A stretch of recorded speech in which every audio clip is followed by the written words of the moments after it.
पावसामुळे खाली जात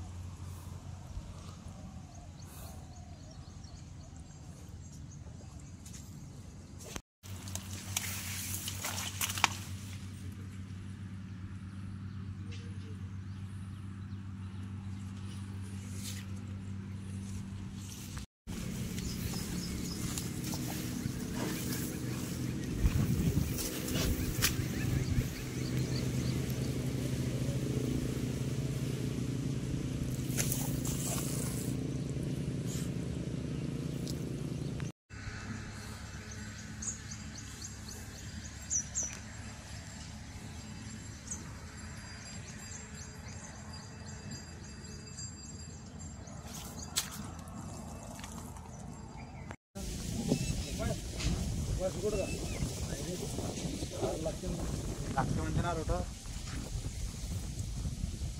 झाडाला पक्क असते करावं लागेल बरोबर करून टाक काय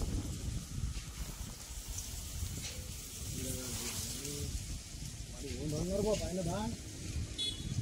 तर हे 4 धान गाळत मी पुऱ्यावर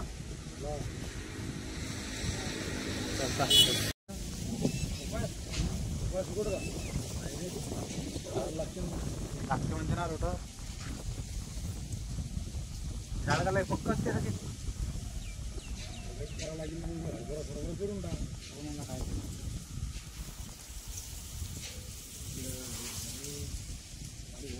पाहिलं धान तर हे 4 धान गाळत मी पुऱ्यावर गावंडी राहणार रावा तालुका खामगाव जिल्हा बुलढाणा इथे रहिवासी असून माझे 2 एकर शेतात मी पपईची लागवड केलेली आहे 1500 झाडं सर्व झाडं अतिवृष्टीमुळे कोलमडून गेले सर्व 1 रुपया बी त्याचा वसूल होऊ शकत नाही अशी परिस्थिती झाली आहे। मी कृषी अधिकाऱ्याला फोन लावला त्यांनी उडवाउडीची उत्तर दिले एक वेळ सर्वे करून गेले त्याचा काही दखल घेतली नाही पुन्हा तर माझी अशी मी याच्यापुढे त्यांनी शेतात येऊन पंचनामा करावा अगर पंचनामा नाही केला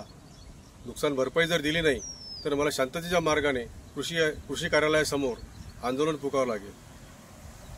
आणि ते आंदोलन पुकारून जर नाही घेतलं तर शेवटी शेतकऱ्याचा पर्याय एकच आहे की सर्व सरकारला माहीत आहे एकच पर्याय शेतकऱ्याशी आहे 1,70,000 खर्च होऊन गेलेला आहे आता आमच्या पुढची व्यवस्था काय आहे हे आता आम्ही काहीच करू शकत नाही तरी सरकारने दखल घेऊन आमची विनंती ऐकावी व पंचनामा करून आम्हाला नुकसान भरपाई द्यावी हीच विनंती।